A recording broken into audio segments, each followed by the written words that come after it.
Welcome to another episode of The Impact Zone. I am your host, Ronnie D. Robertson. I'm your co-host, Lester E. Dale Jr. And today we're going to talk about a subject that's near to our heart. Yes. We want to talk about tips to help pastors have longevity in ministry. Yes. I think it's very important. I've been in ministry now over 31 years, and I've been leading the church for about 18 years, and you've been in ministry. The same. The same. Yeah. Amen. About the same time. About the same So time. you guys are going to get about 60 years of over 60 years of experience between the two of us.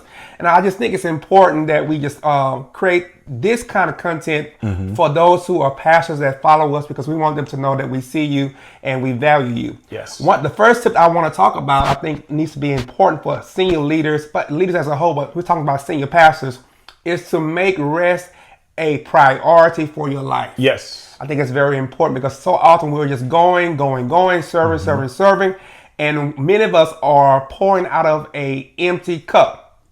We have taken care of everyone else. True. And ourselves now have become bankrupt because we kept pouring and not realizing you don't have nothing left. Nothing left. And that's the thing. Make it intentional about rest. Set one day a week. I love Mondays. After a Sunday, I like to have my Mondays off. So that way I can regroup, rewind, unwind, the whole shebang. Make it intentional for rest. It is necessary. Even Jesus rested. You have to realize you cannot keep pouring out of something that's empty.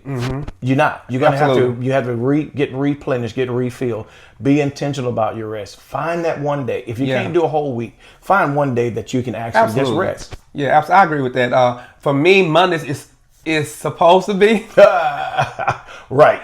Mondays is supposed to be my off day from everything. Ministry, marketplace, everything. And sometimes I've gotten off because I'm kind of goal oriented. I've gotten off that, okay, so I'll move to Tuesday. But lately, in the last 45 days or so, I've been intentional that Monday's my off day. I'm not doing anything related to ministry. I'm not doing no work, no real estate. I'm not doing nothing. I'm just doing me. I could be at home reading a book or just taking me a nap. I'm doing something for me. That's right. And I think it's very important that we learn how to put ourselves first as senior pastors. Because guess what? If you are pointing to everyone else and no one's pointing back into you, you're going to end up bankrupt. You really are. And I think it's very important also that we talk about vacations. Yes. We need to talk about vacations. That's good. You may not be able to take a 2 weeks vacation, but you can at least take 3 days, 7 days. Something. That's right. Make rest a part of your routine. You have to. One thing about it, and I think sometimes pastors feel like this, that it's being selfish to think of yourself. And it's not. You have to realize you are just as important as your people. Your people thrive. Your people are being flourished because you have regrouped and you are refreshed. Notice this. I notice this for myself. When I have rested and I go to church on that Sunday, I'm going to preach. I'm going to preach to the rafters. I'm going to preach. You feel so much better. You feel so much better. Now you have something to give your people. Yeah. But you ever try to preach and you're tired and you're drained? Yeah. And if it wasn't for the Spirit of God coming in, you were trying to figure out like, God, thank you. Yeah. Because I needed that push. But why put yourself through those situations? Yeah. Make rest intentional. Yes. Every week, once a week, I'm going to do something. Yeah. Take yourself to the movie. Yeah. Go get a mani, go get a pedi, go get a massage. Do whatever it takes so that you can rest. And so many pastors are burning out because they simply are not making self-care a priority. Yes. And self-care is not selfish. It's not selfish to consider yourself and put yourself first on your own schedule, on your own time. Put yourself first, because if you don't take care of you, you can't take care of others. Let me say something. Not only should you put yourself first when it comes to ministry, but even with family. Yeah. You have to learn how to say no. I taught my pastors in my fellowship that no is not a bad word. Right. It's okay to tell them no. No, I can't go pick up little Shay today because Yeah. it's my rest day. Right, yeah. You mean to tell me? Get somebody else to do it. Get somebody else to do it. I am sitting in my recliner. I am watching whatever I want to watch on Netflix all day long. Yeah. Do whatever it takes. So remember that rest is not just from the church. It's even from family sometimes. Yeah. Steal away. Go to your man cave. Go somewhere and just rest. Yeah. And I will say this too. One thing that I do, and that is I have accountability partners about rest. And I let them know, okay, Monday's those who are close to me, Monday's my rest day. And so they would ask me, okay, are you resting today? And sometimes I wasn't, and sometimes I said, okay, but I'm gonna switch it to this day. Something came up. Yeah. And but I like the fact that they hold me accountable for my rest, because that's very important. It is. That's true. You're most effective when you have rested. Yeah, absolutely. That's just the bottom line. You're most effective when you have rested. Yeah, creativity flows out of rest. Another thing, I think this leads to this. One way that you can help yourself rest is by learning, number 2, how to delegate. I love it. As a senior pastor, you must learn how to delegate, not micromanage, delegating and dumping are not the same. Now, a lot of you guys are dumping on your leaders, and you're not delegating, and that's a big difference. Yes, and you have to take the time to find out the strength of the house. Correct. One book that we used when even in fellowship and even in ministry, it was by John Maxwell. It was like the 5 leadership tips or the 5 leadership roles. Yeah. And it breaks down tier 1, tier 2, 3, and basically it's a quiz. And you find out the strength of your leader. What type of leader are they? Yeah. So you want to make sure that you are using those tools so that you can delegate and put people in the right place. Absolutely. I agree with that. And in order for your leaders to become more effective, you have to train your leaders. You have to. You have to train, and if you cannot effectively train them, bring somebody in that can. Like I said, be able to be willing to use the resources that are available out there to you in the world to cause your leaders to become better. Because when they become better, they can better serve, and it's less stress on you. So we got to learn how to delegate. And you know, a lot of, I'm gonna say many senior pastors have a problem with delegation because the truth be told, they don't trust the people. Yeah.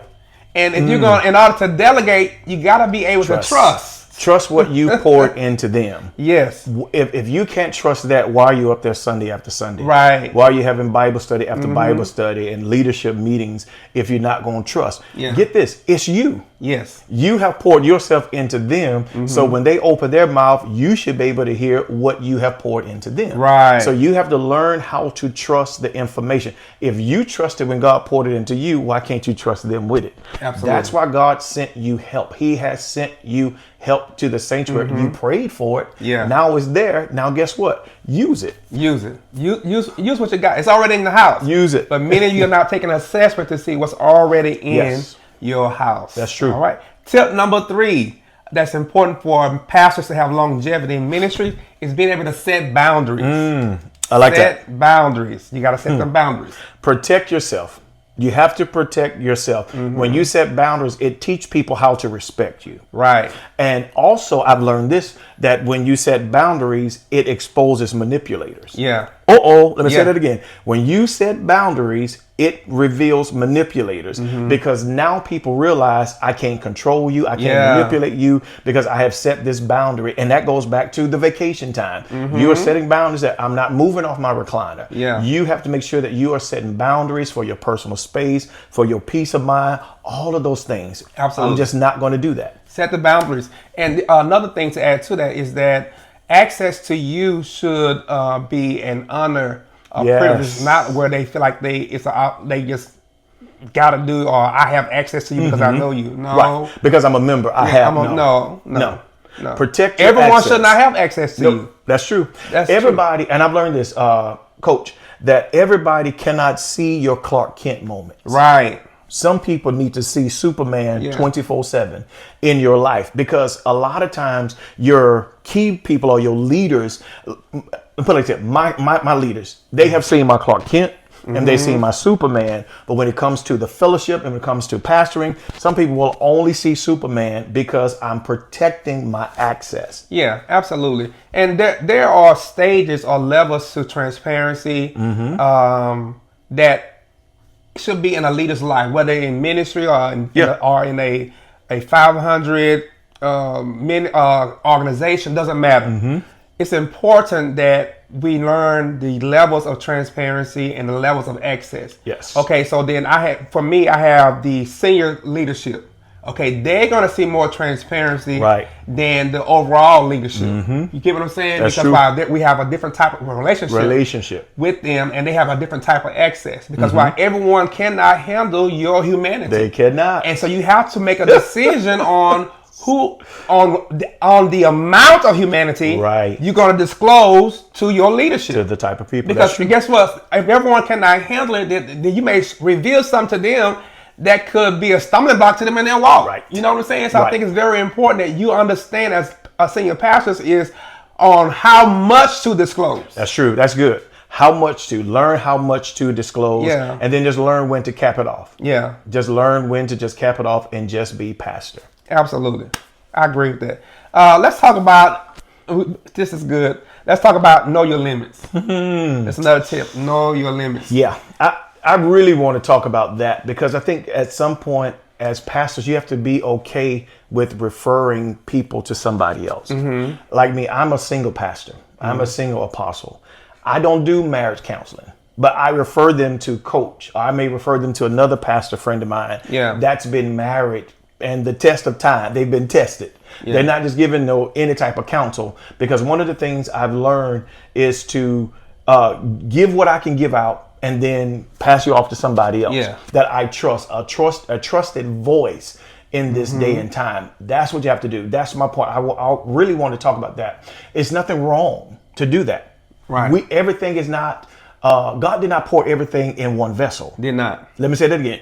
God did not pour everything in one vessel. Correct. Why would he do that when he know our flesh? Yeah, absolutely. We have limitations. We have limitations. Not only do we have limitations, but then that's when ego steps in and pride steps in, because you think it's all you, but it's God. So God gives you a little, give me a little, give you a little, so that we all can pour and impact the kingdom. Absolutely. I agree with that. And even for me, you have to know your limits. And as a senior pastor, you have to know your limits. My specialty outside of ministry is coaching. Yeah. And so I know that I'm not a counselor. And so when I have people, when I meet with whether members or clients, and I see specifically members, since we're talking about senior pastors, when I see that this is an area that requires counseling, I outsource them out. Refer them. This is beyond my scope, and I'm okay with that. Yeah, because you have to, when you know your limits, you have to be okay with your level of expertise. And when I see you need a counselor and it requires a lot of digging things up and a lot of healing, no, that ain't me. I'm a coach. I'm not a counselor. Nope. So let's go ahead and outsource you out. That's right. And send you to somebody else. And that's where maturity comes in at. Yeah. That you're mature enough, you're secure enough to know that I've done what I could do. Now I'm going to pass you off. Yeah. I'm a life strategist. I help people put their life back together. Yeah. Now when it comes down to digging after our sessions and you start digging, you find like there's some other stuff down there that ain't on me. No. You know what? Let me call somebody that can call somebody that can help you with that situation. And pastors, it's okay. Yeah. Know your limits. Everything is not in you. Right. God did not put every gift in one vessel. Yeah. Remember that. He did not. He put those treasures, the Bible said, in earthen vessels. Right. For this reason, that's why we're all here.